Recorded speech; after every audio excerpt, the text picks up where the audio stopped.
Hi all. School വിട്ട് വരുമ്പോൾ കുട്ടികൾക്ക് കൊടുക്കാൻ പറ്റിയ അടിപൊളി ഹെൽത്തി ആയിട്ടുള്ളൊരു സ്നാക്കായിട്ടാണ് ഞാൻ വന്നിട്ടുള്ളത്. സോയ വെച്ചിട്ടുള്ളൊരു കബാബാണ്. അപ്പോൾ നമുക്കിത് എങ്ങനെ റെഡിയാക്കാൻ നോക്കാം. ഇതിലേക്ക് നമ്മൾ പരിപ്പ് വടക്കൊക്കെ എടുക്കണ പരിപ്പുണ്ടല്ലോ, അത് അരക്കപ്പ് ഞാൻ 2-3 മണിക്കൂർ സോക്ക് ചെയ്യാൻ വെച്ചിട്ടുണ്ടായിരുന്നു. അത് ചേർത്ത് കൊടുത്തിട്ടുണ്ട്. അരക്കപ്പ് സോയ നല്ല തിളച്ച വെള്ളത്തിലിട്ടിട്ട് നന്നായി കഴുകി പിഴിഞ്ഞെടുത്തത് അതുകൂടി ചേർത്ത് കൊടുക്കുക.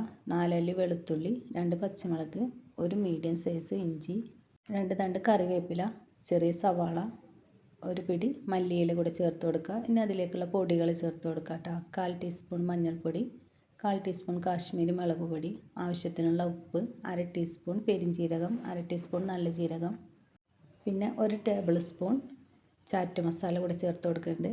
പിന്നെ 1/4 ടീസ്പൂൺ ഗരം മസാല. ഒരു സ്പെഷ്യലായിട്ട് ചേർത്ത് കൊടുക്കുന്നത് കസൂരി മെത്തിയാണ് കേട്ടോ. ഒരു നുള്ളു മതി, കൂടി പോകണ്ട.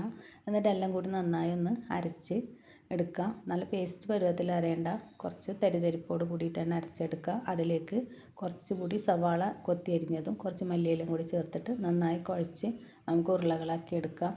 ഇഷ്ടമുള്ള ഷേപ്പിൽ ഉണ്ടാക്കിയെടുക്കാം കേട്ടോ. ഞാൻ വടയുടെ ഷേപ്പ് തന്നെയാണ് ഉണ്ടാക്കിയത്. നമ്മളിത് വെളിച്ചെണ്ണയിൽ മുങ്ങി പൊരിക്കണില്ല, ഷാലോ ഫ്രൈ ചെയ്തെടുക്കണം കേട്ടോ ചെയ്യണത്. കുട്ടികൾക്കൊക്കെ ഇഷ്ടമാവും കേട്ടോ. നിങ്ങളിത് സോസ് കൂട്ടിയിട്ടോ ചട്നി കൂട്ടിയിട്ടൊക്കെ കൊടുത്തു നോക്ക്, നന്നായി ഇഷ്ടമാവും. സോയ ഇഷ്ടമില്ലാത്ത കുട്ടികൾക്കൊക്കെ ഇങ്ങനെ ചെയ്ത് കൊടുത്ത് നോക്ക് കേട്ടോ. അപ്പോൾ നമുക്കിത് ചെറിയ തീയിൽ തന്നെ ഫ്രൈ ചെയ്തെടുക്കാം.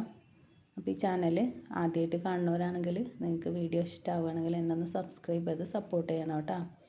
പിന്നെ ഇതുണ്ടാക്കി നോക്കിയിട്ട് നിങ്ങൾ ഫീഡ്ബാക്ക് പറയുകയും ചെയ്യണം കേട്ടോ. ഓക്കെ.